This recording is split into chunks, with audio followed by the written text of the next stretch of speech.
be on my side. Hope for a generation.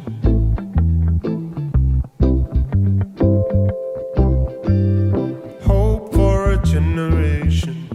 Just beyond my reach, not beyond my sight. Hope for a generation.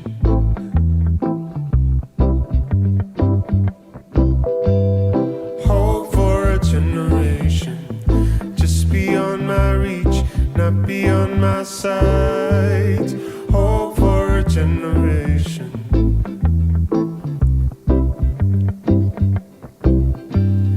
Hope for a generation.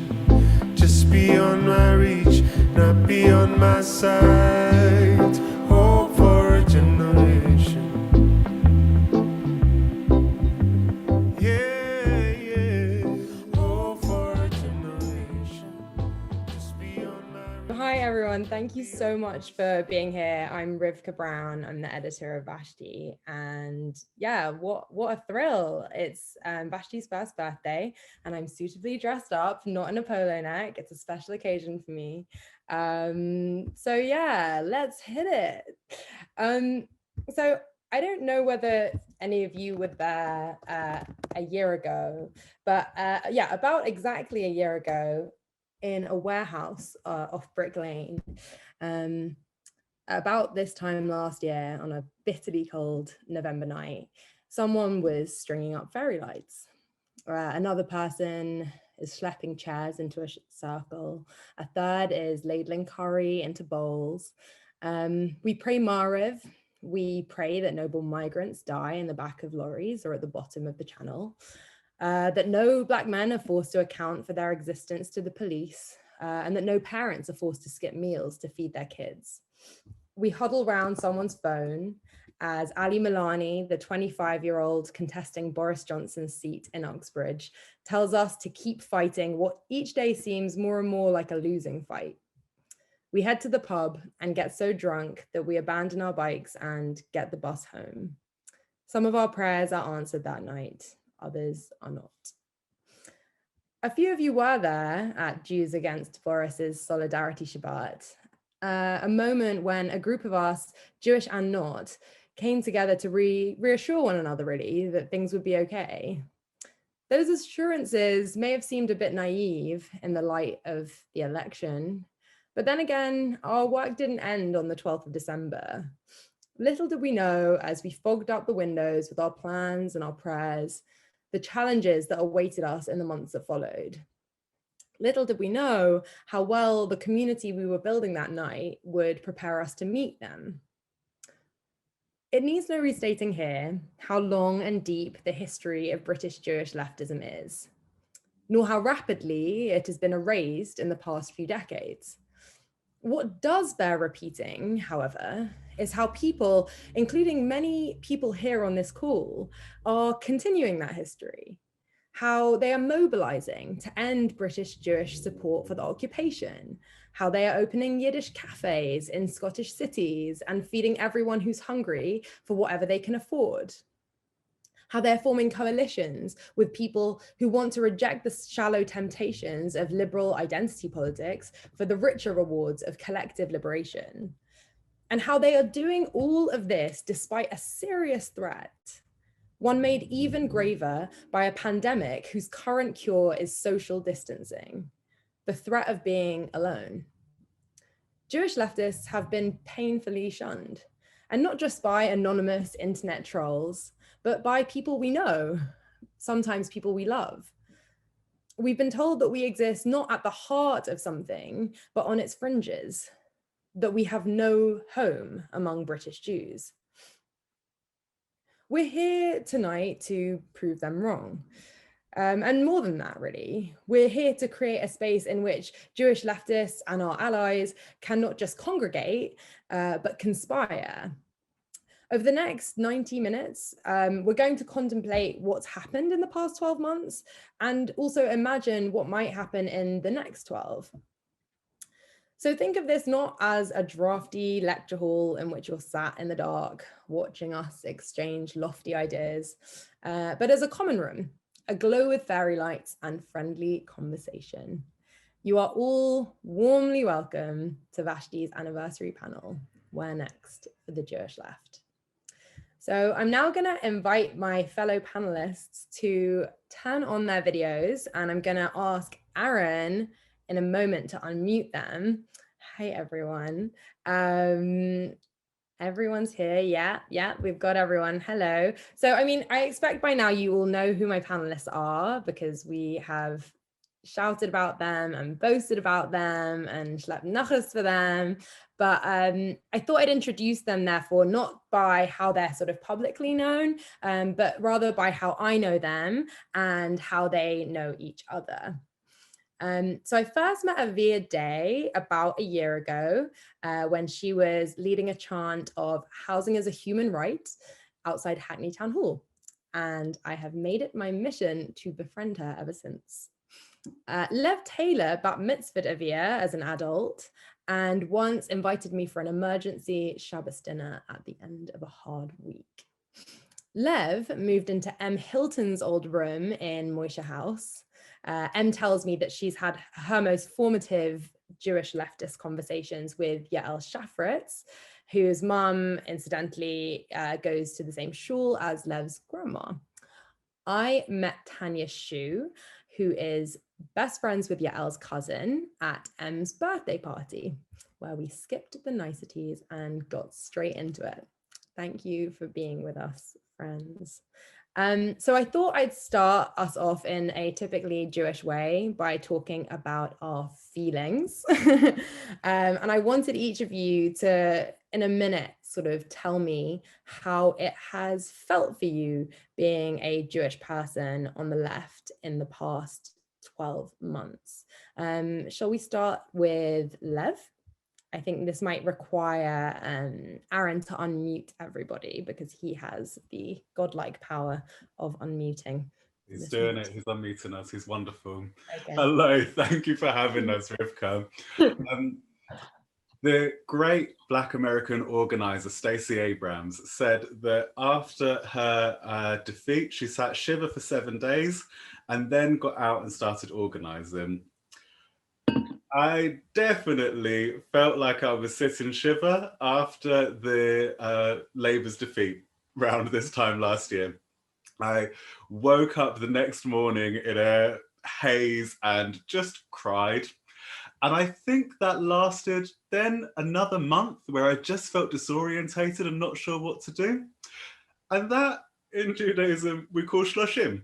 That's the 30 days after something comes to an end. And then we're a year on. And in Jewish tradition, that would be the end of our period of Avilut, of mourning, when the grief comes to an end and we put instead a marker on what has been, on the one who's gone. And for us, for me, it's definitely felt like a grieving process over this last year. All the sadness, the anger, the recriminations, the fallouts.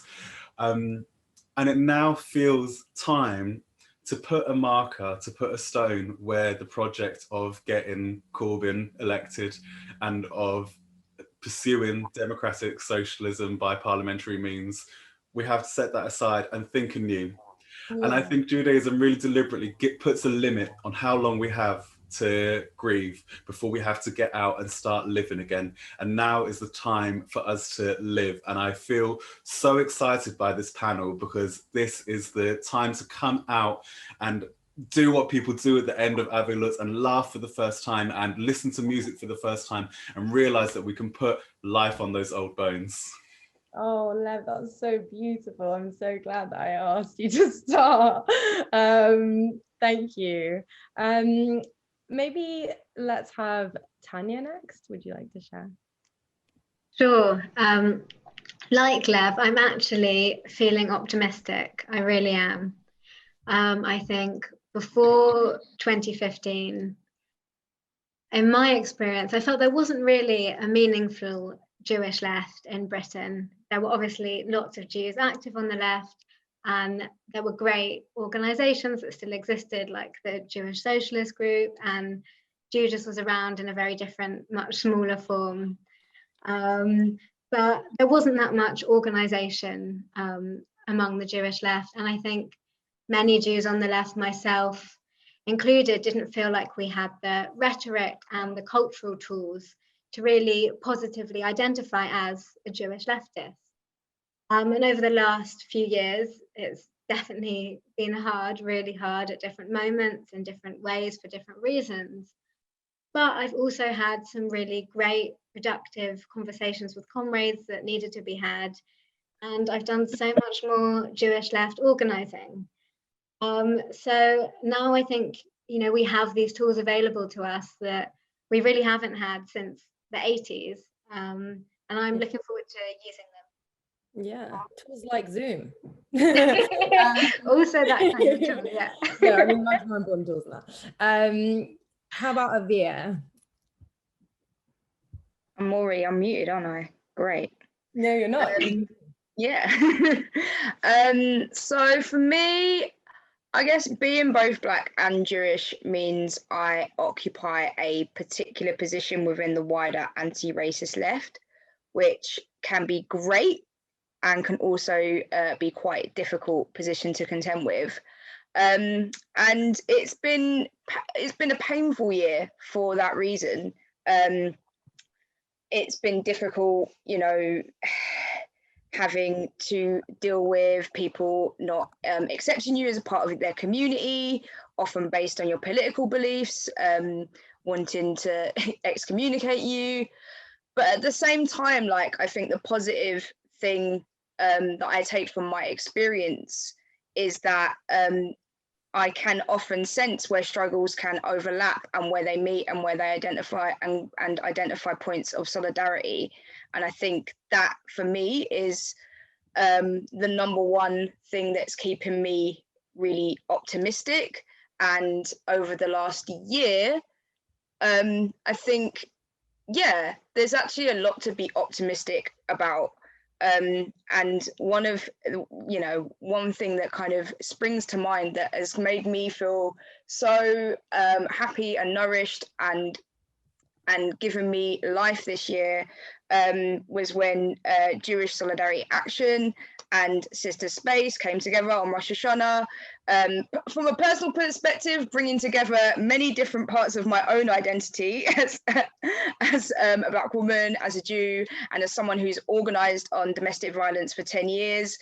For those that don't know, Sister Space are a domestic violence service for women of Black, African and Caribbean descent who've been contending and fighting Hackney Council, who've been victimising them, and Jewish Solidarity Action showed this solidarity, losing the name, and broke bread on Rosh Hashanah. And it was honestly one of those days where I just felt like, okay, actually, solidarity is possible. And it made me feel really happy and optimistic. So. That was such a powerful moment. Yeah, it was really beautiful, except Mary's son kept trying to hurl himself off the roof. That was not good. But yeah, that's a really lovely moment to point to as a tangible example of that solidarity. Yeah, it's great to have you here. You were also there at that Sister Space event. Answer the question. Thank you, Rivkah, and it's really great to be here. This past year has been a roller coaster. I think it's interesting that we're sort of bookending it with the election, and like everyone else, I think election night was absolutely devastating. Not only in terms of just the fact that as Jews Against Boris, we've been mobilizing as much as we could in our community to come out against the right and really try and prevent what has been, I think, a catastrophic government for the country, and also reckoning with the way that I think the pain and the difficulty of Jewish identity just being instrumentalized so much, both by people, I'd say, in our community, but also beyond our community as well. And that was a really painful and difficult time. But there was also a lot of joy in the organizing of that campaign and the people and the relationships that we built. And then a week after the election, without wanting to be too much of a parody of myself, I flew to Israel-Palestine and spent 2 weeks in the West Bank with a bunch of Palestinian and Jewish organisers from around the world doing co-resistance work. and really trying to model the kind of future we want, which is free and just and equal for all in that land.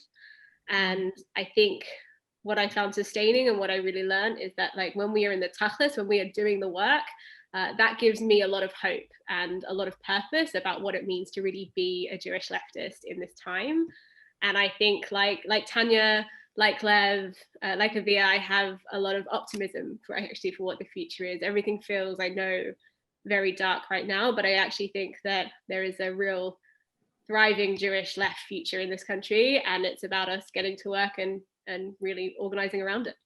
Yeah, no, I completely agree, and I think that, yeah, we're here exactly for that reason, to create something positive. But we'll talk about that in the next question, about positive versus antagonistic kind of organizing.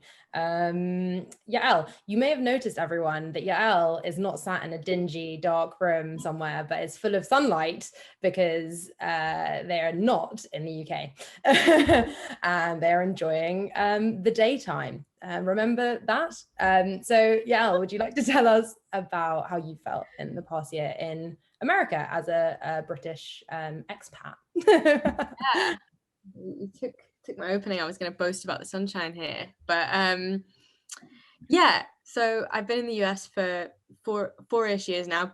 I moved to the US between Brexit happening and Trump getting elected, and then this last year has been somewhat of a similar kind of like bookend between the election last year and the election here just months past. And I think for me, I'm really thinking about this, just echoing all the feelings of sadness and of loss and of that I felt over the last year, and immediately turning my focus to kind of, we know that there is a strategy to use where the right uses anti-Semitism to divide us, and it has been used throughout history. It is not a new thing, and it has been working in Hungary, and it has been working in many countries and in the UK, and a ton of energy went into this last year to stop that happening in the US for the US elections, and in many ways succeeded. And I think this is one of those things I'm holding on to, where it's like, when others fail, that there are also learnings from that to succeed in other ways. And I think I have been feeling a lot of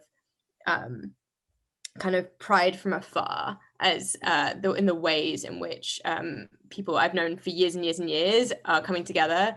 For everything from Lev and I used to be in this group called Young Jewish Left on Facebook that he started, that was like the precursor to all of this organizing. It was just a random Facebook group, and to watch it go from that to doing an anti-Semitism training in London about 3 years ago with 10 people, to now having a call about the future of the Jewish left in the UK with over 100 people, with almost 200 people, like watching that progression and watching how we are saying we are learning from what has happened, from the mistakes that were made and from the harm caused to us, and we're going to grow through that and just like build more and set our own narratives. And I think I'm feeling some of that empowerment and progression. And yeah, I'm coming out of that year with also some hope that we can really change things. Yeah.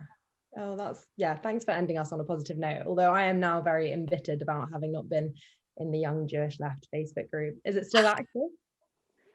Can I join? It stopped being active years ago. It was originally set up by just a few of us to be a space for fetching more than anything, and became... What is the Jewish Left except the space for fetching? And now no longer young, but still Jewish and left. So. Just like a behind the scenes fact, Lev insisted that I include the fact that Aviah was bat mitzvahed by him as an adult, because otherwise it would render him really old. Yeah. Or maybe really young, maybe. Not really old. Lev is a young... I've been doing my very best to moisturize. Your routine is really paying dividends today.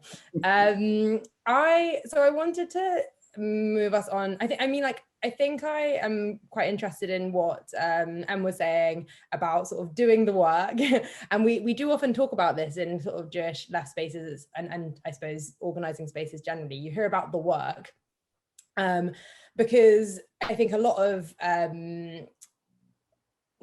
our lives now, and the way that they're structured by our phones and by the internet, can kind of lead us down these rabbit holes of doing what appears like the work, but isn't. So, having a go at people on Twitter, and I am more than anyone guilty of that. And I apologize to anyone on the school who has been had a go at by me on Twitter. But what I want to ask maybe, and sort of first of all, is what is that work, and what is the potential of a Jewish left in this country, if not just to quote tweet right-wingers on Twitter? not that that's what I think it is, but just like, what is the work and what is the potential for a real, like, constructed, organized, joyous Jewish left? Can you please remind us of that? Yeah, I mean, that's a huge question. I think every one of our panelists tonight can sort of talk about that. But I think for me, I think doing the work is like identifying where we as the Jewish left can shift power, and how we move people to do that in the name of values of justice and fairness and equality.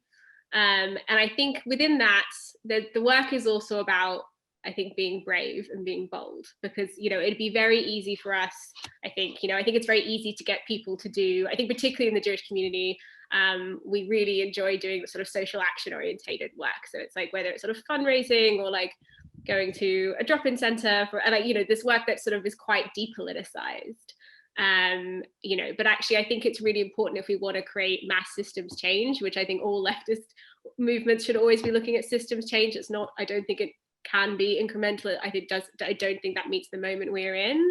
I think it's about us being bold and being brave, and also figuring out how we can bring people with us. I think part of that work also is sort of, as Aviah so beautifully put before, it's about building these relationships and building solidarity with other groups. And yeah, I think that fundamentally doing the work has to have real life impacts for real life people. You know, I think that's why it's also really important, you know, in a moment right now where we are so virtual and so online and things feel very much like it's just in our living rooms. I think having opportunities to connect with our communities, to be out there doing this work on the ground is really meaningful and really important. Yeah.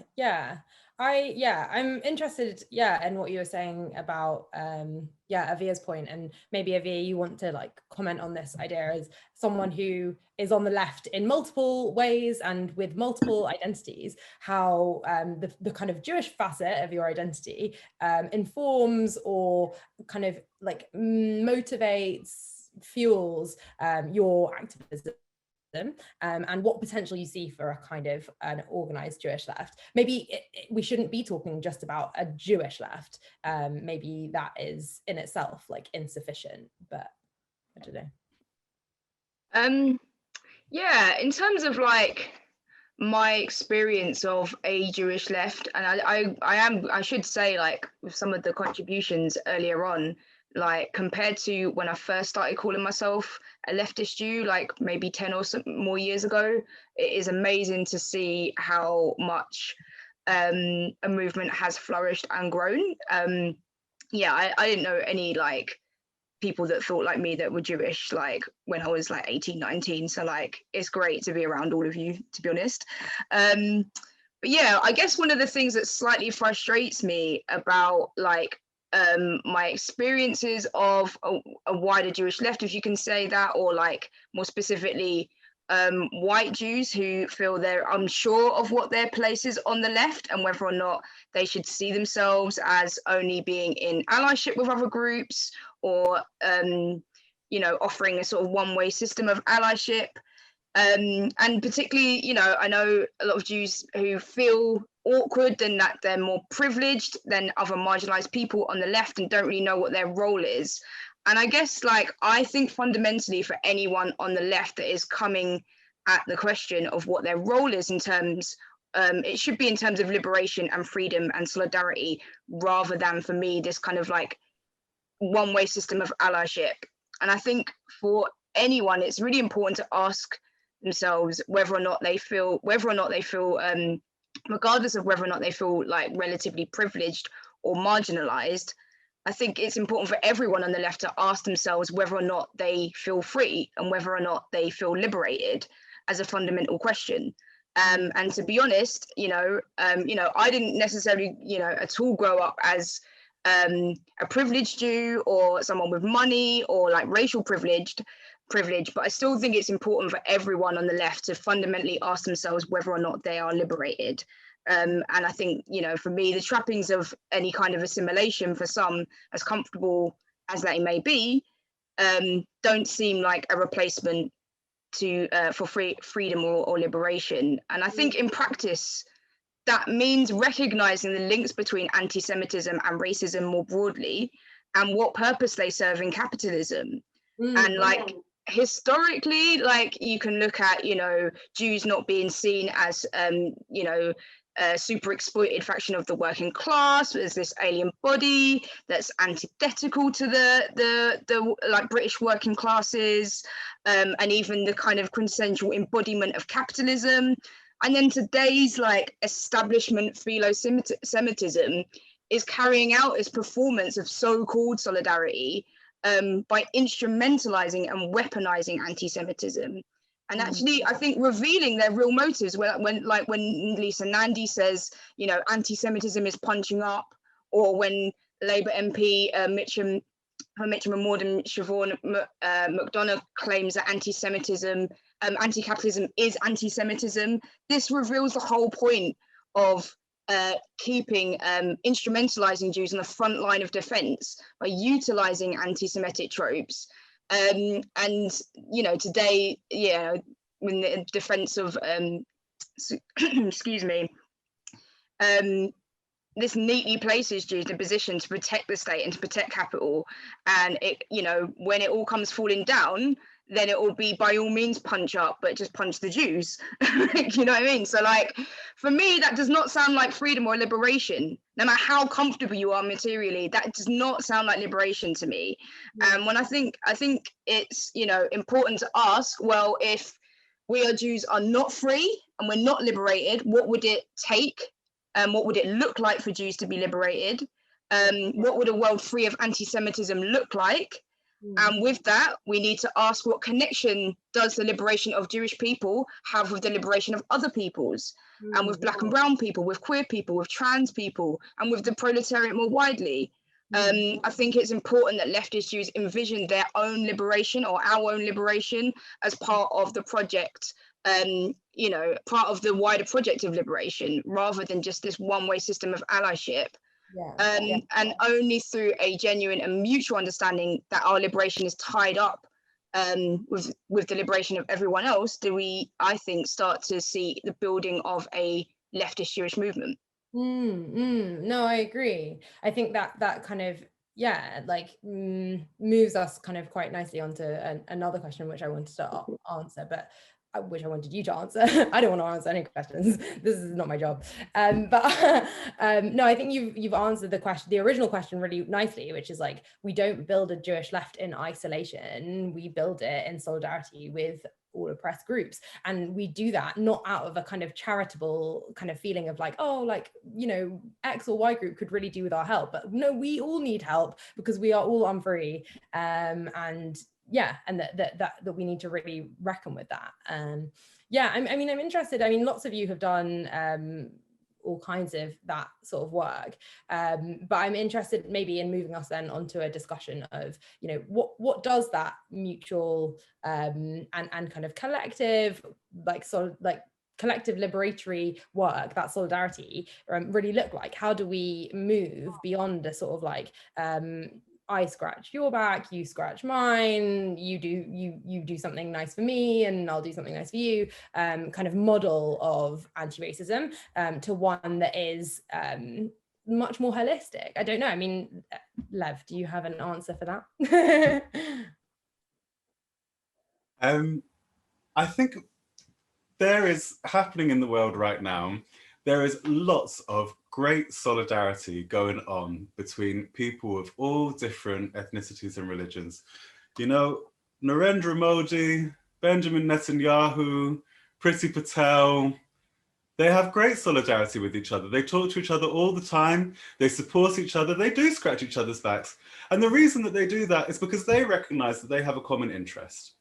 They recognize that their interest is in maintaining the status quo when it comes to the military, into keeping the climate pillaged, into keeping the environment destroyed, and into keeping working class people oppressed. That's their common interest. And for us, the reverse has to be true. I don't need to make common cause with Benjamin Netanyahu or Narendra Modi. I need to make common cause with other people who feel the same way as I do. As Aviah said, the people who are unfree. Yeah. A big part of it is not just recognizing that we have the same interest in the liberated world, but that we are also experiencing the same struggles in this world. The same issues are facing us. It's not the same in every community in exactly identical ways, but there are things that are so important to us that are affecting our communities that we know are affecting other groups. I'm thinking in particular about immigration rights and fighting the far right. These are things that every ethnic minority group in the world right now is experiencing in a really profound way. And rather than trying to bustle into things that aren't quite relevant, or trying to come up with like faked interests, let's focus on the real material interests that we have in common, and let's focus on building those connections towards achieving those same goals of greater free movement and an end to racism, which ultimately, as Aviah said, No, I mean, yeah, I completely agree. Although I do also take Aviah's point about like the structures of capital being ultimately oppressive. And, you know, Aviah and I met through the London Renters Union, for example, and that's where we both focus a lot of our activist energy. And there's also a reason for that.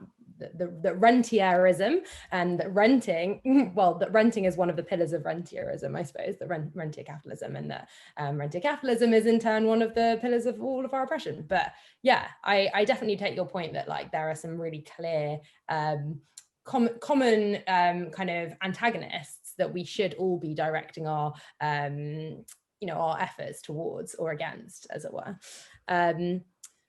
Yeah, I mean, I think there's also an interesting sort of not binary, but sort of tension as Jewish leftists, in that whilst we want to create change in the world beyond Jewry, beyond British Jewry, we also have a unique kind of ability and position to make change within our community. And obviously, you know, the attitudes of, well, our communities, let's say, this is something that Yael always kind of bangs on about, very rightly, Yael, that there is no such thing as a Jewish community and that we should be speaking about communities. So in our communities, we want to shift opinion there too. Like we want to kind of make change inward as well as outward. And one area that we have been trying to do this, in particular, sort of and Tania and Yael, is around Palestine. And changing the consensus from on the occupation to one of support or one of kind of apathy to one of opposition. But I suppose there's an interesting question then that brings up, which is, do we need other Jews to have do we need to have a majoritarian position on certain political issues, for example, Palestine, or Labour, or, you know, any of the issues that we might think are important for us? Do we need other Jewish people to share those views, or is it actually fine for us to have heterogeneity, because heterogeneity demonstrates to people that Jews actually aren't a homogenous kind of block, and that maybe we want to preserve that? Should we go to Tania? What do you reckon? Well, so my experience is much more with organising on the radical left than with what we might call the mainstream Jewish community. I've actually sort of never really been active in that world, but have been on the radical left in a not primarily Jewish way since I first got involved in Palestine Solidarity when I was 13. So my expertise is more about how do we as a left need to communicate with the wider Jewish community. And I think on the issue of changing minds on Israel-Palestine, and especially on something we're dealing with a lot at the moment about the accusation that anti-Zionism is anti-Semitism, I've been trying to think about this a lot this week, and I think if I had to pinpoint where my comrades and the left that I love and that I'm part of sometimes go wrong at communicating with the wider Jewish community, I describe that relationship with how Jews are talked about on the left as being one of simultaneous neglect and obsession. And I think it is this dual role, which is something that we as Jewish leftists need to address, and also need to deal with how the mainstream Jewish community addresses this. So what do I mean by neglect and obsession? Well, neglect on the one hand is the term I use for the many people on the radical left who I think do often define anti-racism as anti-imperialism, which in and of itself I think is a more than valid thing to do. As activists, we often have to specialize. We can't campaign for everything at once. And I think in this current world, deciding to prioritize anti-imperialism and defining anti-racism as anti-imperialism is more than valid activism. On the other side, with the obsession, what do I mean by that? I mean that for the majority, probably the vast majority of people on the radical left, and myself very much included, our main international issue is dismantling Israel as a Jewish state. Again, in and of itself, I think there is definitely nothing wrong with that endeavor. I identify as an anti-Zionist. Anti-Zionism is not anti-Semitism. But I do think if you want to dismantle Israel as a Jewish state and have a world without a Jewish state, that needs to come with an understanding of the history of structural racism and violence and ultimately genocide that led to Zionism as an ideology forming, not just in the Holocaust, but arguably, you know, we can trace that intellectual history back up to a century before that. And an understanding of why so many Jews in Israel and around the world do worry that they will be more vulnerable to that violence rearing its head again if we live in a world without a Jewish nation state. And that's when I think the neglect does become problematic, only in its twin relationship with the obsession. In the mainstream Jewish community, when people say anti-Zionism is anti-Semitism, what they're doing is they're trying to address this dynamic by targeting the obsession. And I think we can communicate both with our comrades on the left and with the mainstream Jewish community by saying, we don't want a single person who campaigns for Palestine solidarity to spend 1 second less campaigning for Palestine solidarity. We don't want that. But so instead, the work we're going to do is challenging the neglect, and therefore just completely moving this discourse away from the idea that anti-Zionism is anti-Semitism. I think that's what I would advocate. I'm interested in what you're saying about, like, yeah, the understanding. Maybe Yael, you can kind of speak to this, or maybe I don't know, either of you, take a pick. But I'm interested in the idea that Tania was bringing up of like historic trauma, and how this is something that's like quite difficult sometimes to understand when you're outside of a Jewish kind of community, and how foundational that is to a Jewish desire for a state, a desire obviously not all of us share, that I don't share, but that, you know, understanding that desire is helped by an understanding of Jewish trauma, as is arguably the reaction among many British Jews to what's happened in the Labour Party, right? And that trauma was very much triggered in talk, for example, of existential threats. And then we have, you know, Spectator journalists going on the telly, or I think he writes for the New Statesman actually, talking about, you know, Jeremy Corbyn reopening concentration camps. So, you know, both with dog whistled and explicitly alluded to, we have Jewish trauma kind of really informing reactions in our community to Labour anti-Semitism and also to Zionism. And I'm wondering whether maybe you could think about how we as Jewish leftists who you know, we have family and friends who have that anxiety, who've been through that trauma, who some of whom maybe have survived it, have survived the Holocaust, for example. how do we use that knowledge, that intimate knowledge of Jewish neurosis, Jewish collective trauma, to inform our activism on Israel-Palestine, on maybe the Labour Party? I'm happy to answer this, but I think then it would be great to go to Yael because I haven't actually spoken yet for any of the questions yet. Okay, yeah, go for it. Yeah, I think, Yael, do you want to go first, then I can go after you? Would you prefer that? Yeah, sure.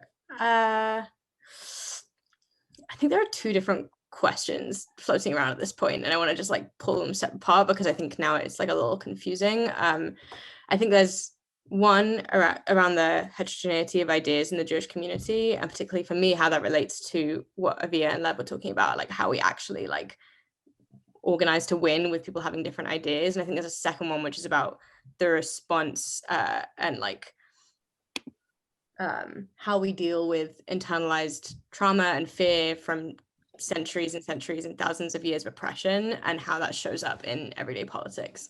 And yeah, I think the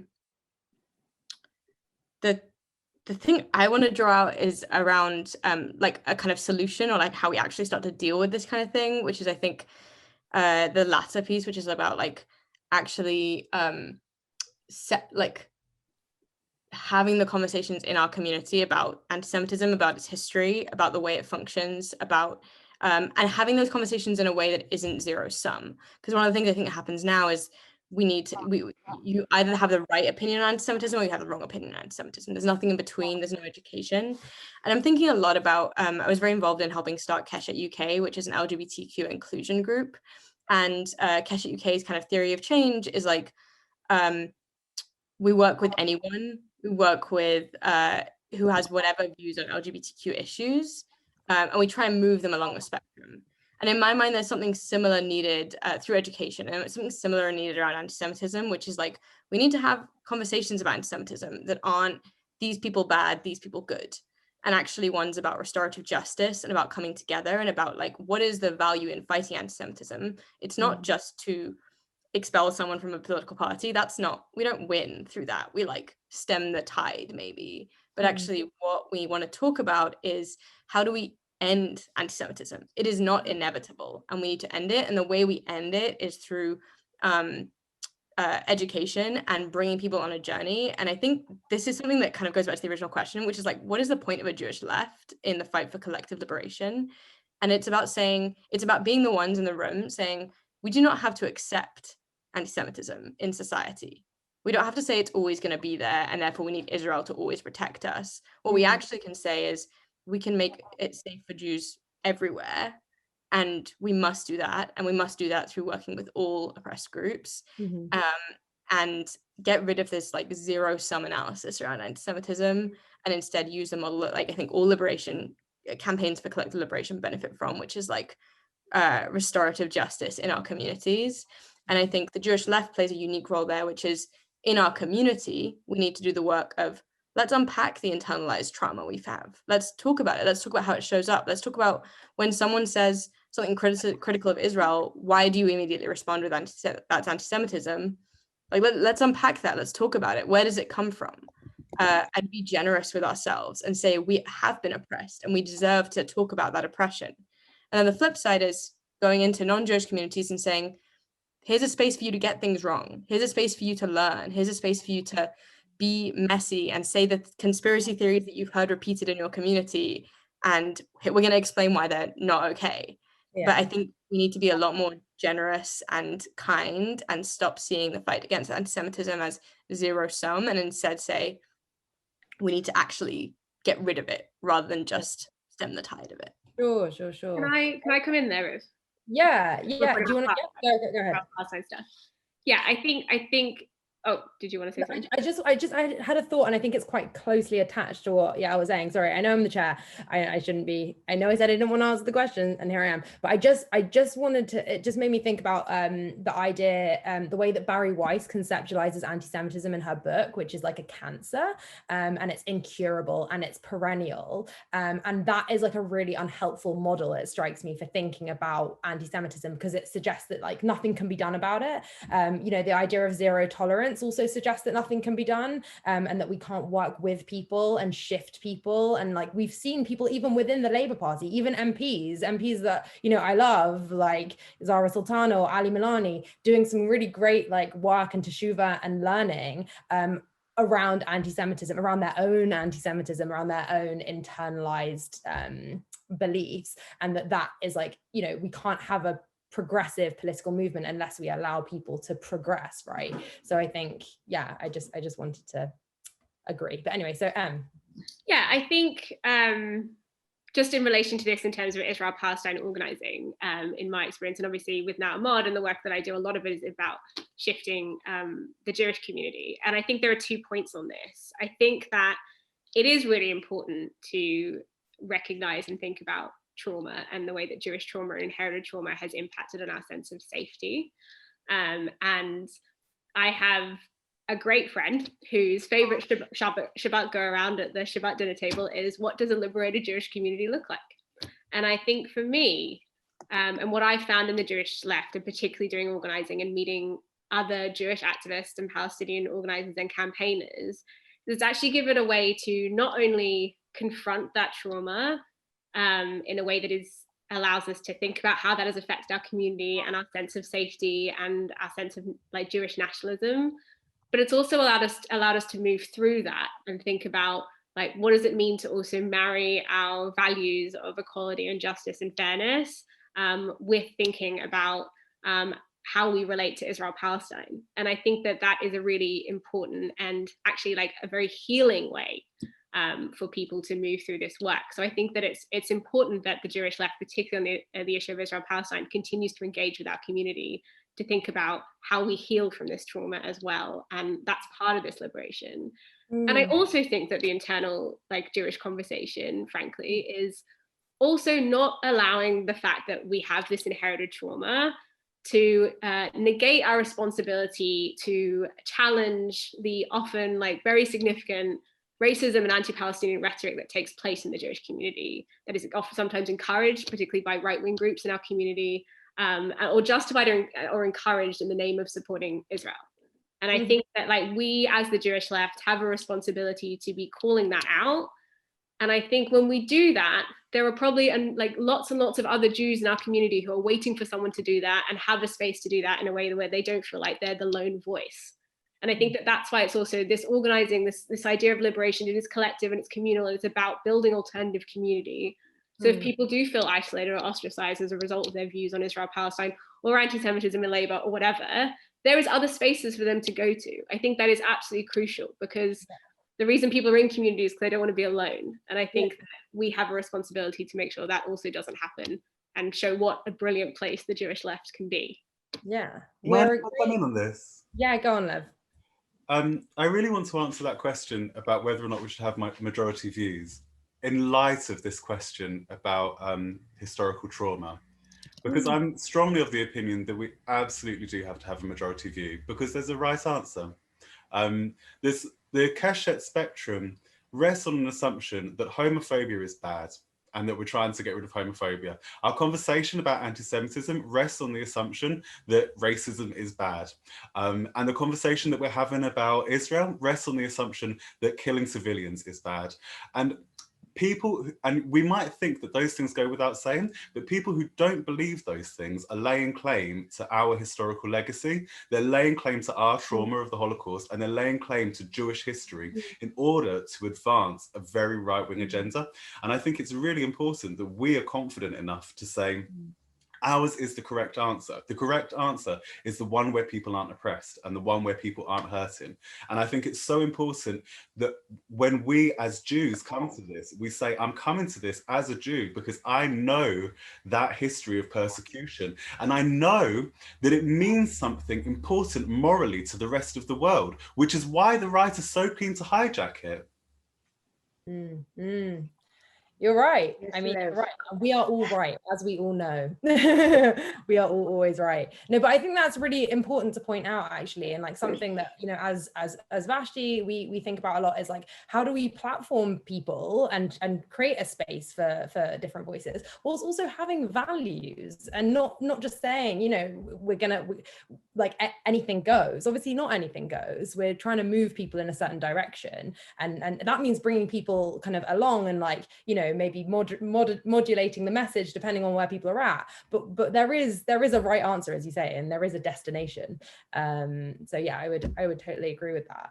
I just want to revisit something that Em was saying, and maybe kind of use that to move on to our kind of talking about communities and how we build them. Because something I think Em rightly pointed out is that, yeah, like one of the hardest things that Jewish leftists come up against is social alienation. And that's definitely like a bit of a kryptonite that the right uses against us, is marginalizing us from people and alienating us from people that we get strength from our fellow Jews. And so I'm thinking about how we use that knowledge and that kind of threat of mutual alienation to build communities that are inclusive, because, you know, something that is a problem on the left, and is something that we're thinking about in Vashti, and we are going to talk about later as well, is how these spaces can themselves be exclusive, and can be very white, can be very Ashken normative, can be lots of things. And I want to think maybe with you, Aviah, about how we create in the kind of Jewish left, maybe the left more broadly that includes Jews, spaces for people that are inclusive of people that feel alienated from other parts of kind of Jewish communities, maybe whilst also pushing the mainstream, pushing the Board of Deputies, pushing whoever, to also be more inclusive. You know, we're not necessarily just doing our own thing, we also want to influence the mainstream, but how do we make sure these spaces are productive? I think it's crucial that we start getting practical about providing and creating spaces, stable spaces, where we can do this like practical work of organizing.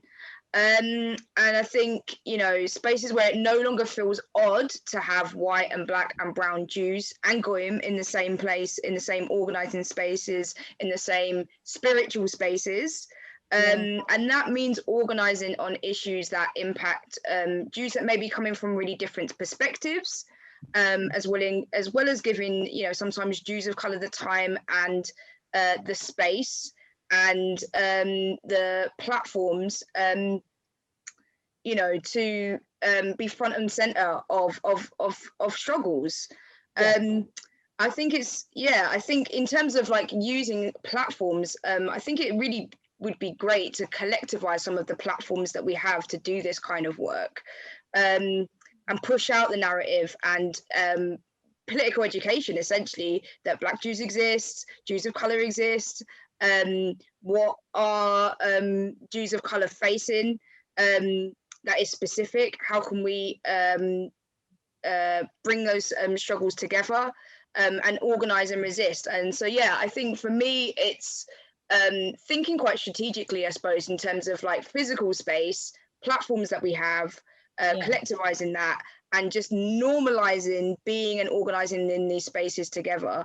I think it's going to take a fair bit of work and political education, but I do feel quite optimistic about that we are starting to see that already in a way that was not the case 10 years ago. Sure. I wonder whether, because you've touched on race, but whether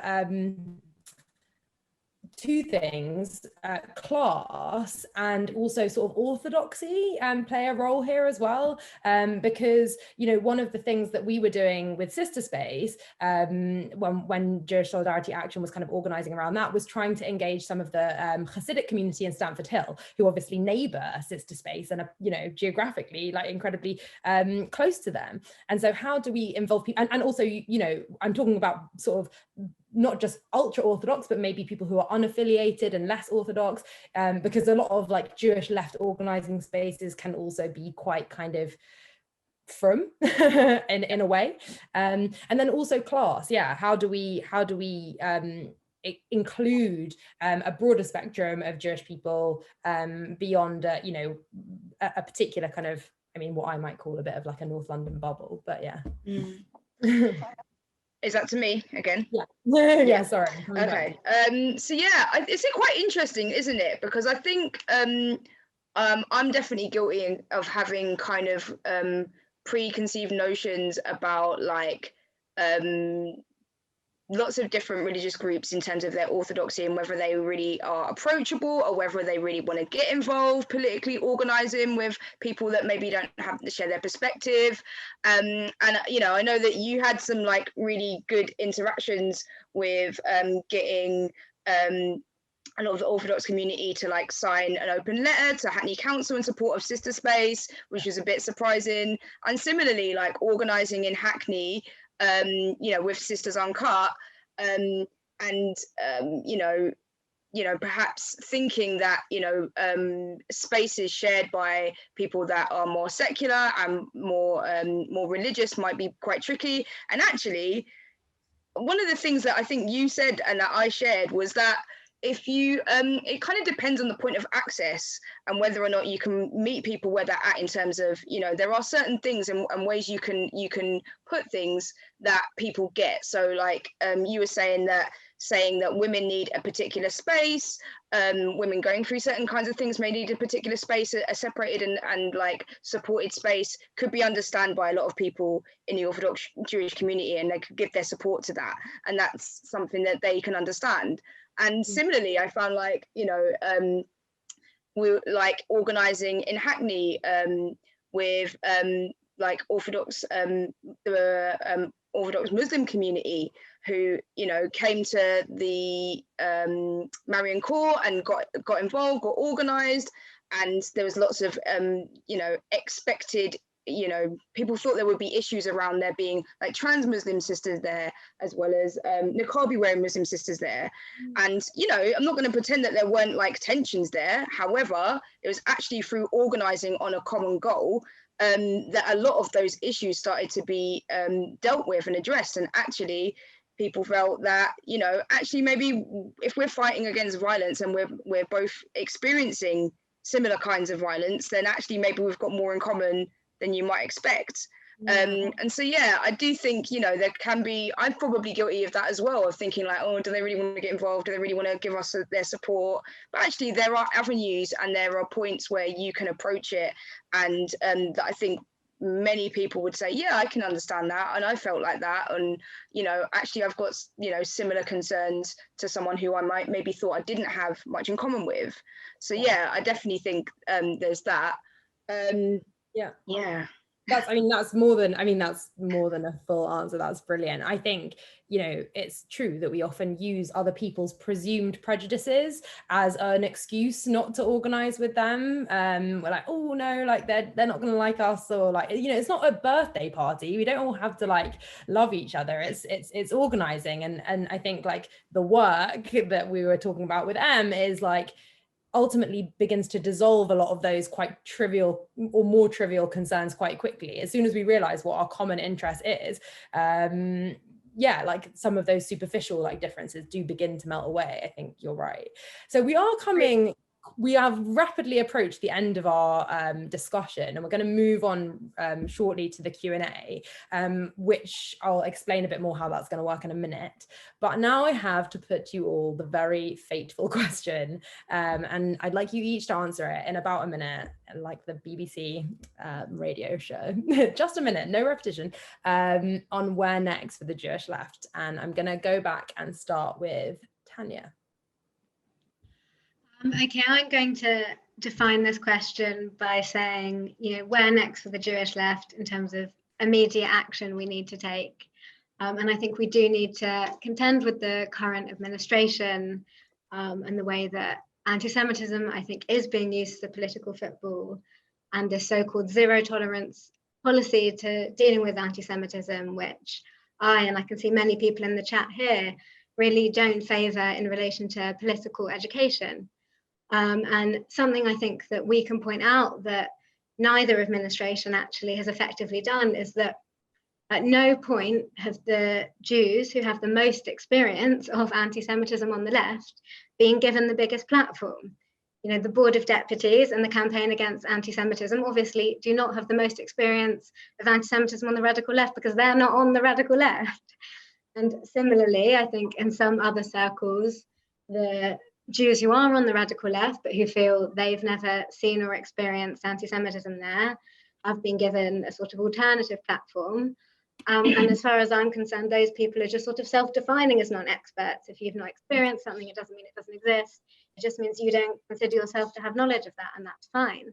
But I think those of us who are really embedded in the radical left, who've been here for a long time and who do feel like we have experience of problematic views about Jews there, we're the people who've never been given a significant platform, and who I mean, I don't want to sound sort of like we should be given a platform, but who I do think the current administration should be listening to. Because the so-called zero tolerance policy, all it does is it moves people with these problematic views into different, often less regulated spaces. It doesn't do anything to challenge anti-Semitic ideas at their root, and have the kind of conversations that Yael was prescribing.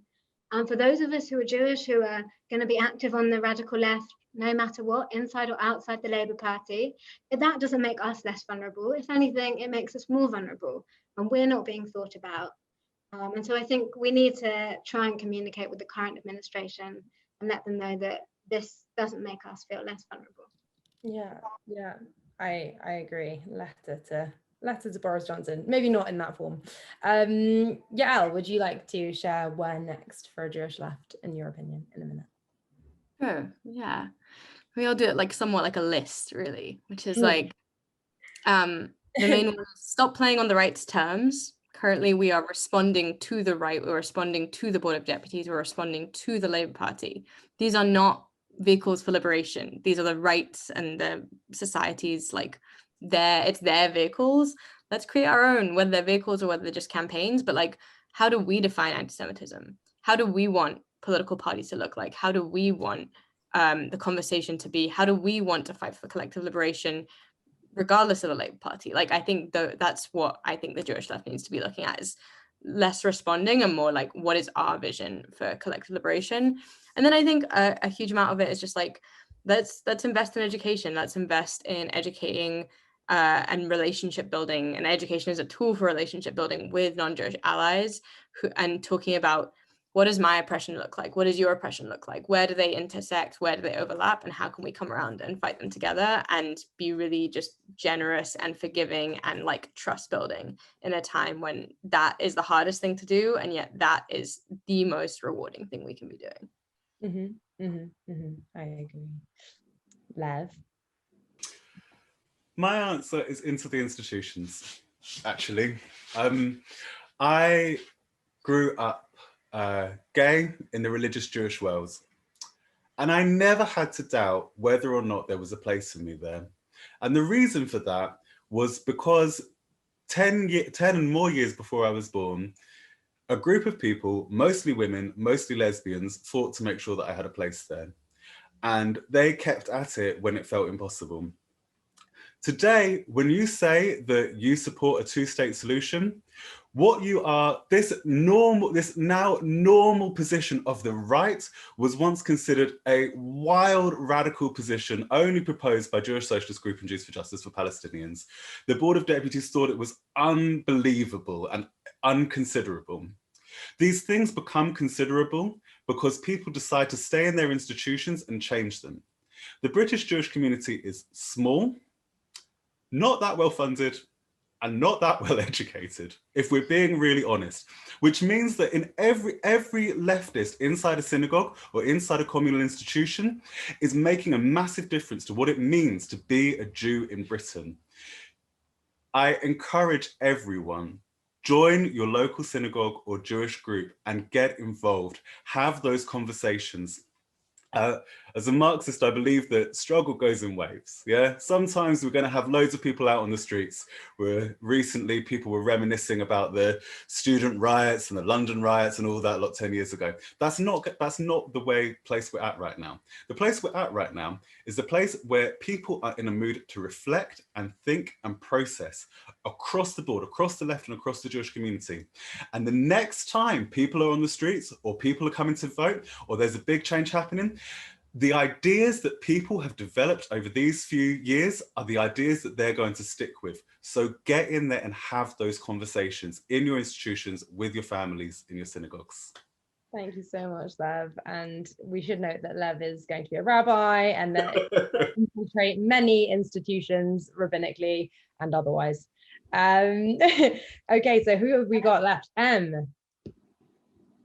mean, big boots to follow, all of my lovely panelists. I think that one of the things the Jewish left needs to do is keep asking where next. I think that what I feel like I've witnessed since the election is just a constant rehashing of what happened and getting ourselves bogged down in this anger and this frustration. And I totally empathize. It is infuriating and enraging, but we need to move past it. We need to find new avenues to channel our action, our activism, our organizing, because the right often win. The right are very well organized. Like, they're very, very good. Like, we need to be just as good. And sometimes ruminating on the past prevents us from doing that. And it's also a little bit self-indulgent. And I think that, and I hold my hands up here too, you can get very caught up in just being like, that was really frustrating and this is frustrating. But actually, we need to, as Yael has really so eloquently said, we need to start setting our own terms. We need to start building communities and organizing and developing these relationships that allow us to build power and to win. Because ultimately, like, I want to win. Like, I don't want to just have conversations about these issues from a philosophical level. I want to radically change society so that it is just and fair and equal and liberated. But in order for us to be able to focus our energy on what's going to win and build the strategies that actually work, we have to be able to hold our grief and also let it go. And I think that if we really want to move forward, we need to start constantly asking that question, like, where next? Where do we go from here? How do we rebuild? How do we heal? And how do we win? Yeah, I think that's really beautiful and goes back to what Lev was saying at the beginning about like letting go of trauma and having a process to do that, to be like, it's time. Okay, so that leaves Aviah. Where next for the Jewish left? Big question.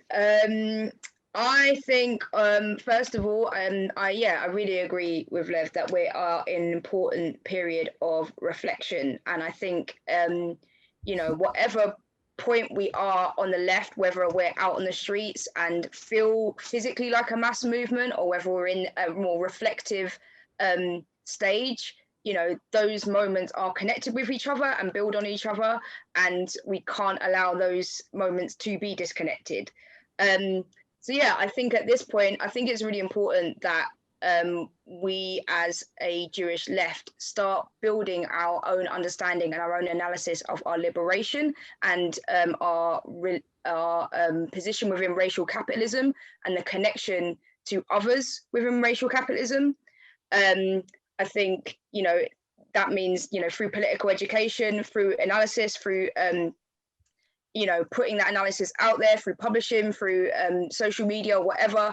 But at the same time, I think it's also important to keep organizing on the ground. And I think creating spaces where different groups can come together and can organize together and put the action of seeing our connected struggles into organized struggle.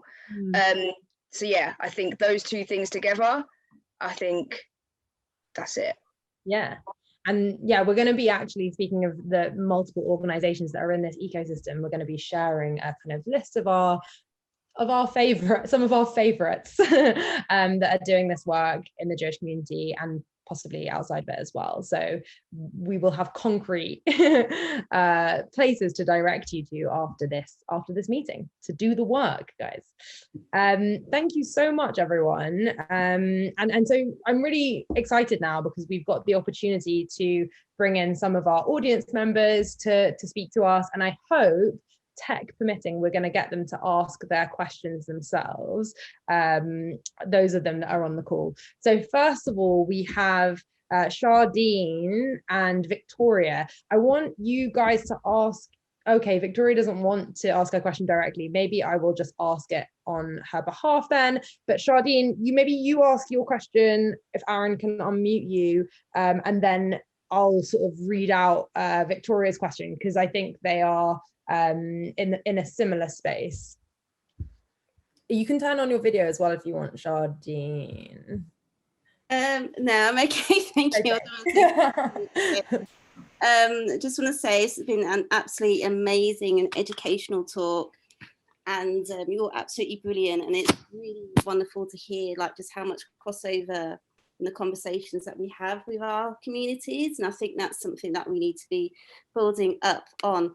Right, so the question, if you just bear with me 1 second, because I did have it written down to be a practical person.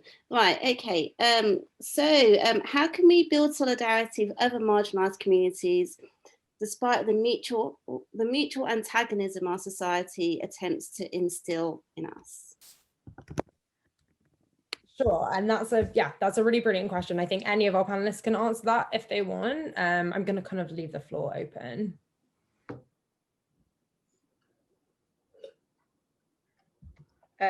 Yeah, Go on. I can have a go. Yeah, it kind of feeds on from what I was saying. I can maybe go into a bit more detail on what I was kind of saying around struggles for liberation. But yeah, I think it's going to take a lot of work of both like political education, as I was saying, and united struggles for liberation. And I think, yeah, like I was saying, providing spaces where groups can organise together is really important.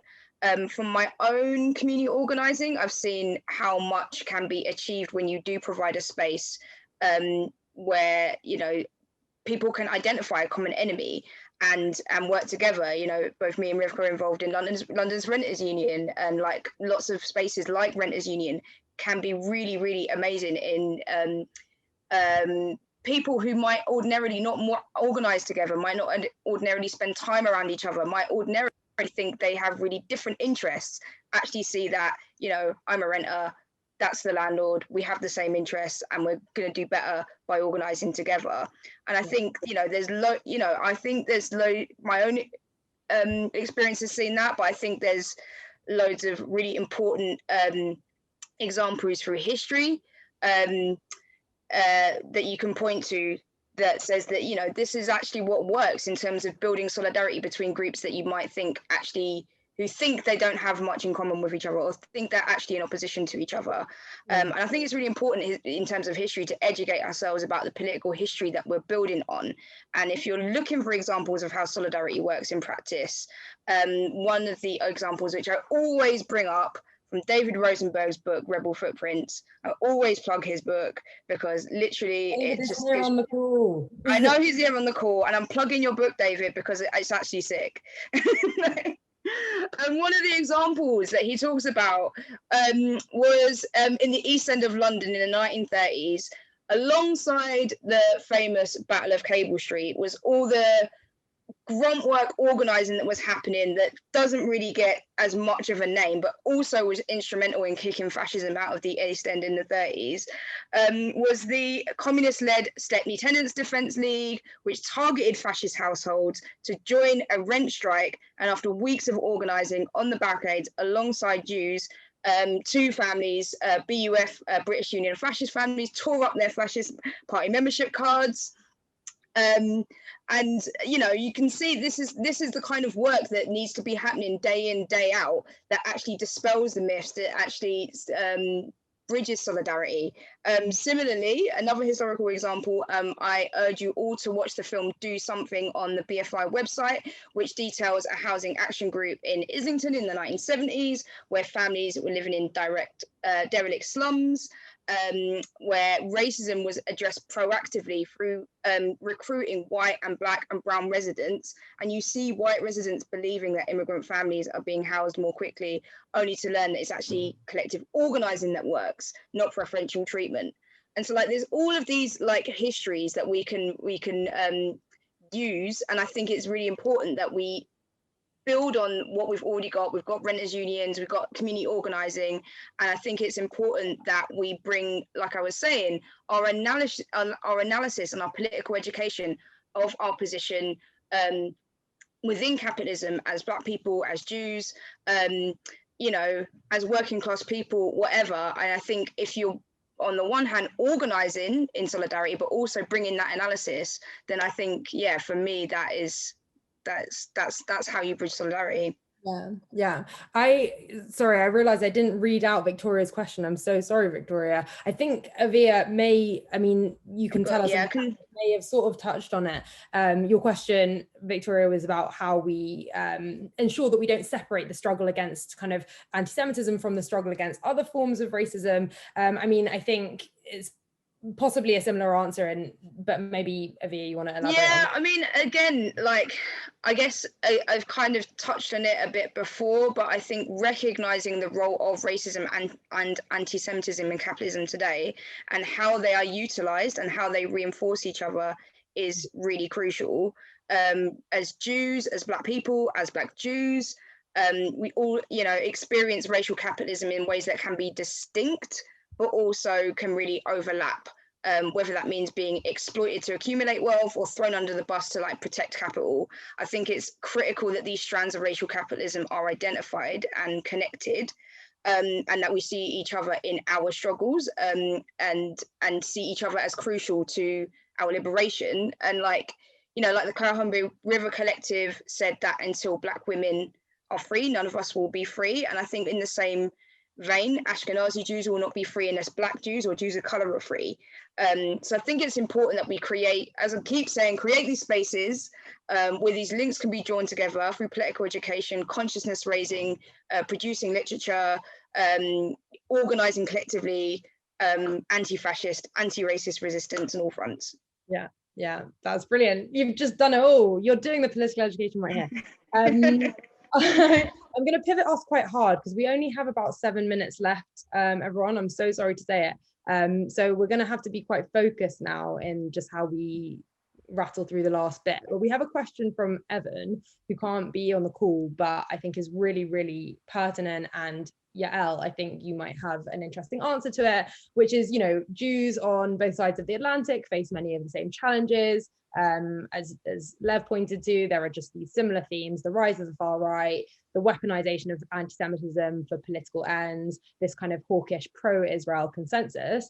And I'm interested in, from your perspective in America, but who also understands British Jewish leftism, what we can learn from our American counterparts who kind of do seem a bit more like ahead of us in many ways. Yeah, it's a good question.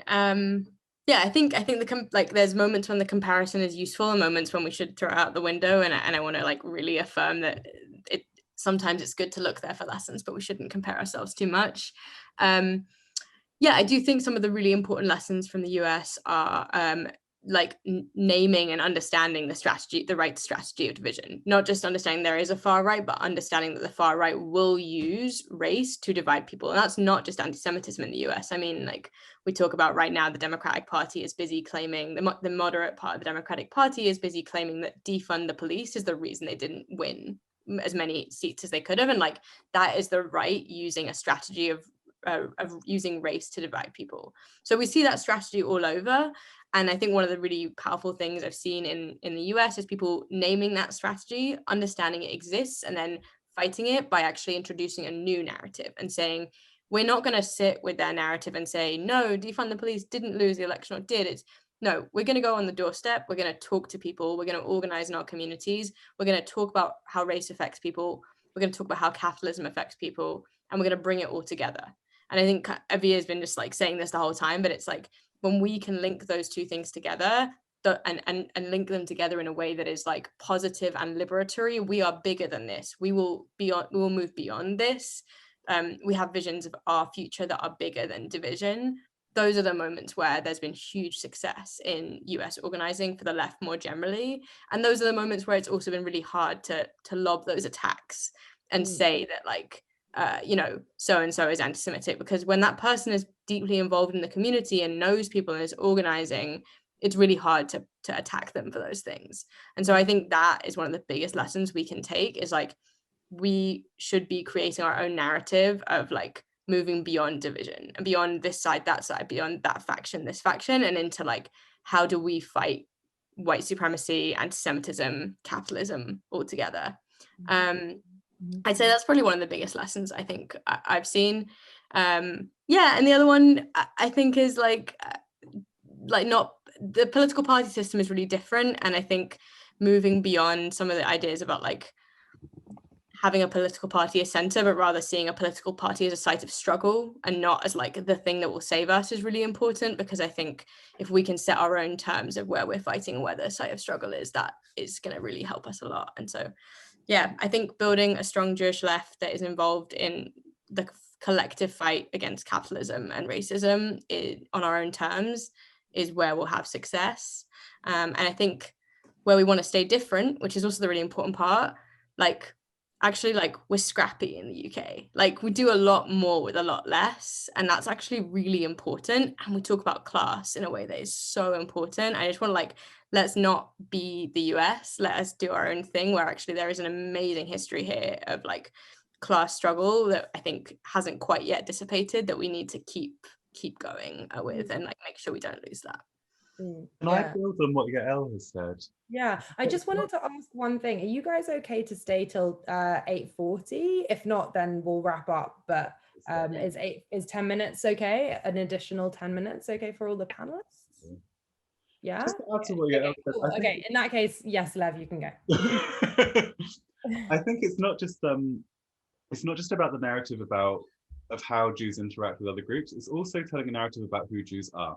One of the core differences between the American Jewish community and the British Jewish community is how they see what being Jewish actually means. At the last election, 77% of Jews voted Democrat, up 7% from the last election. They are the most left-wing religious group in the entire country. And that's because when you look at the polls, when you look at the stats for how they understand what being Jewish is, one of the first things is something about Tikkun Olam. And then after that, there's something about remembering the Holocaust. The things that come up most prominently in people's identities are the things that demonstrate a progressive worldview. And I think it's not just about, like Yael said, taking the narrative of how we interact with others, but also talking about who we are, drawing on those stories of working class history and of social justice history to make that the definition of what being a Jew in Britain is. Can I add something as well? Yeah, you guys are really making the most of our extra time. Sorry, I just no, go for it. That last point that Yael made, that was also really helpful, Lev, thank you. But like, I also think that last point that Yael made about like seeing the party politics as just another site of struggle is really, really important, because I think that a lot of the pain and a lot of the difficulty and the sort of like center of the challenge of the Jewish left has been, you know, we haven't really spoken about that much tonight, possibly intentionally, about Labour and like what's happened around Labour anti-Semitism. And I actually think in that process of resetting the terms of like where we want to be organising, what we want to be doing, how we bring people to the Jewish left through action and through community building, it's not going to happen, I think, in the Labour Party right now. Like, I think that is like a very, very difficult, painful, like not particularly inspiring place at the moment. And I actually think like the way that we build power so that we are ultimately ready for like an election in 4 years' time is that we start building those coalitions, we start resetting the terms of the debate, we start like creating those communal links and independent campaigns that are within like a broader political project that are about shared values. So then we can take that into an election struggle when it happens and saying, if you have these values, you need to vote for the party that supports those values. But I think right now, like getting very caught up in sort of the Labour's, I don't think it's necessary. I think it's causing people a lot of pain. And so I really want to reiterate that Labour is one side of struggle. The government is like, the best thing we can hope from a government is like an opposition we can move, in my opinion. They're not going to save us. Like, what's going to save us is our communities and our grassroots organising and shifting systems of power. So I just really want to reiterate that. And I think that that's where like Jewish community like is actually very good at organising alternative community, alternative campaigning. Like, I think there's actually a lot of skill and knowledge in the community about doing that. And I really hope that people feel inspired and confident by that going forward. Yeah, no, I think that's true, and that we shouldn't see that as the Labour Party as the epicenter of our struggle, certainly for now, particularly given we are very long way from an election, most likely. However, I am aware that we haven't spoken about Labour anti-Semitism, and that this is something which it would feel strange not to address during this call. And more than that, I'm also aware that there are, you know, people on this call who have some really interesting and kind of refreshing ideas about how we can move this kind of ongoing crisis forward. And so I suppose I want to ask maybe you, Tania, in particular, you know, this crisis, which, as I've mentioned, is not over in the Labour Party, has kind of really marginalised left-wing Jews.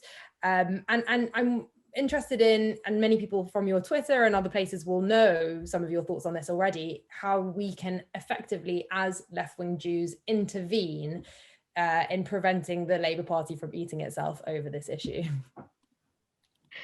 Yeah, well, I spoke a bit in my last answer about sort of changing the discourse about which left-wing voices, Jewish voices are being prioritised, and how we can make the case for the Board of Deputies not dominating in the way they do. I think that's an interesting question. I don't know whether I necessarily think it is our responsibility as left-wing Jews to stop the Labour Party from eating itself. And I think part of the problem is that we as Jews have been placed at the centre of so many discussions that we didn't ask to be placed at the centre of. And I think a lot of people, you know, across the political spectrum in Britain don't understand the lack of agency that many Jews feel like they've had in the way this discussion has played out. And that we don't see this as something that has happened in our interests. I do think that there have been a lot of missed opportunities for, and that sort of we as left-wing Jews miss for organising between our comrades and between the Jewish community more broadly.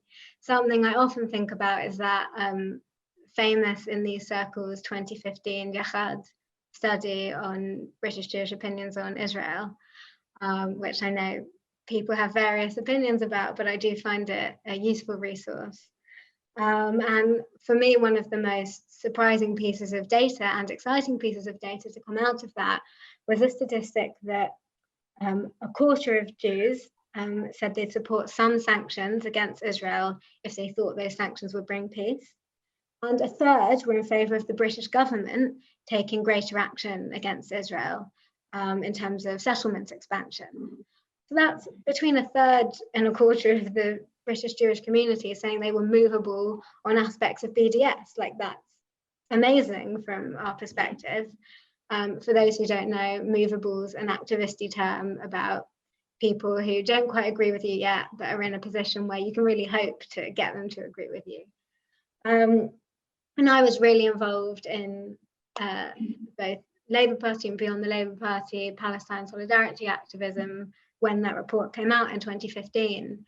And like me definitely as much as anyone else, did no reflection on that report. And we didn't think, you know, is this a moment to see these two communities, the left of the Labour Party, the radical left, and a big chunk of the Jewish community as, you know, more reliant on an issue than we realise.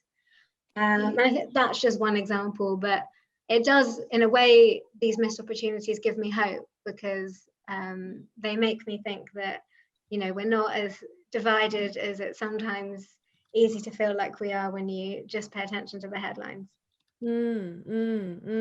Yeah, I think that's really interesting, and I think it's important that we haven't had time to really talk in detail about Israel Palestine, and I'm glad you brought us back to it, because I do probably agree that there's not a huge amount for us to talk about in Labour that hasn't been said already. Does anyone want to just add to what either what Tania was saying or go back to the Labour point before we move on? One thing, just to add on the Labour point, adding to what Tania said, in line with wanting to stay in the institutions of the synagogues, I also am going to be staying in the institution that is the Labour Party. I understand why others are not, but Neil Kinnock spent a good part of a decade trying to kick my parents out for being in the militant tendency, and I'm not going to leave just because I disagree with the leader. One of the reasons why the right have been able to take control over Britain's opposition party now is because they didn't leave. They stuck around when things didn't look like they were going to go their way. And I think we need to take, I think it's helpful for a lot of us to take a similar approach. Also, that now is the time to have those conversations within Labour about anti-Semitism. Unfortunately, over the last 5 years, they were never going to really happen because it was a factional issue being played out in national media. It wasn't a time when the Jewish community was feeling reflective or when the Labour Party was. Now is. So if you've got good ideas, please stay in the Labour Party and help to change it. I agree with everyone else. It's not the main site of struggle, but it's still a site of struggle. Yeah. I agree. Just an issue that brings together the Labour Party and the Jewish community more broadly is a question we've just had in the chat from a couple of people called Maz and Hava. Aaron, can you unmute them so that they can ask their question, their joint question? I don't know, both of you together? I don't know. But it's about, yeah, well, they'll tell you. We have to scroll back. Yeah, I don't know. Do we have to read it out? You don't have to if you don't want to. Wait, okay. You don't have to turn on your video. I can ask your question, whatever you want. Should I read it? Yeah, go for it. Okay. Most of the young Jews, well, I know that organising are queer and mostly trans. I don't often see that reflected even in spaces and publications like Vashti. The way trans people are being treated currently has huge similarities to the way anti-Semitism functions, pretending there's a powerful trans lobby while working class trans people are persecuted in work, housing, healthcare. How can the wider Jewish left do better on trans solidarity at a time when the Labour Party are in some ways allying with TERFs? Oh, thank you. Read that so well. You did read that so well. Thank you. Thanks, friends. Who wants to have a go at that? We've not got very long, but I think it's an important question. I think one of the answers is about how our Jewish community responds to the trans question. This is, to use Tania's wonderful word, one of the areas where people are most movable. Even in the most conservative synagogues, people are, for the first time in a long time, really willing to hear the case for trans liberation. Last week, as some of you here will know, there was the first ever trans-led Trans Day of Remembrance in a mainstream synagogue. And that synagogue was Edgware, which has a reputation, Edgware Reform, which has a reputation for being one of the most conservative. Across the board, there is a move within the Jewish community towards inclusion. And I think the more that we build up support for trans rights within the Jewish community, the harder it is going to be for there to be a pitting of those issues against each other. And does anyone else have anything to add to that? Yeah. Oh, no. Yeah, I think I agree with Lev. There's been a lot of really positive movement in the Jewish community on LGBTQ and including particularly trans issues over the last 10 years or so. And I think one of the things that I'm noticing is sorry, I'm not allowed to say this properly. There are often similarities between people who in moderate or right-wing spaces who want to but not just talk about shadowy Jewish or trans lobby, but actually use those issues to divide people. It's too controversial. It's a distraction. Like both trans rights and fighting anti-Semitism have been used, I think, or weaponized to stop progressive movements. And for me, the fact that there is a really positive move towards trans inclusion in the Jewish community and the work that doesn't just happen on its own, that happened through years and years and years of education and moving people along a spectrum towards ending transphobia and homophobia. And for me, it's actually really vital that we do polarize. We also the left needs to polarize and be like, the people who are claiming they love Jews but are also shitting on trans people, they are not welcome in our synagogues. Doesn't matter how much they claim they love Jews. If they are shitting on trans people, nah. We need to be able to draw the lines that our Jewish community is trans inclusive and will fight anti-Semitism, and that anyone that claims one side of that doesn't get to be part of it. And I think that's a really important thing that needs to happen. And I feel a lot of sadness with people who I know from growing up who talk endlessly about fighting anti-Semitism and at the same time share transphobic views, and I'm like, you are not an ally to our community because our community includes trans Jews, and you're not fighting anti-Semitism if you shit on trans Jews. And I just think this is a really important place where the left actually is very clear on what it believes, and we should use that to move all these fights forward. And that it involves just a lot more than just it. The education and the campaign that's gone into it is huge, and we need to learn that lesson as a way to push all this forward. Yeah.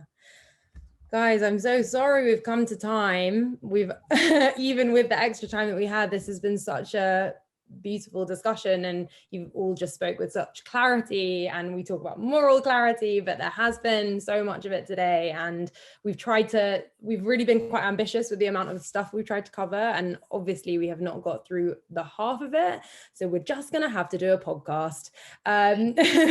So keep your eyes peeled, but thank you so much for being here, everyone. And yeah, I'm just so pleased that we could get you guys in one room, and hopefully we'll do that again soon. I'm going to invite you to turn off your videos now so that we say bye-bye, and I just wrap us up.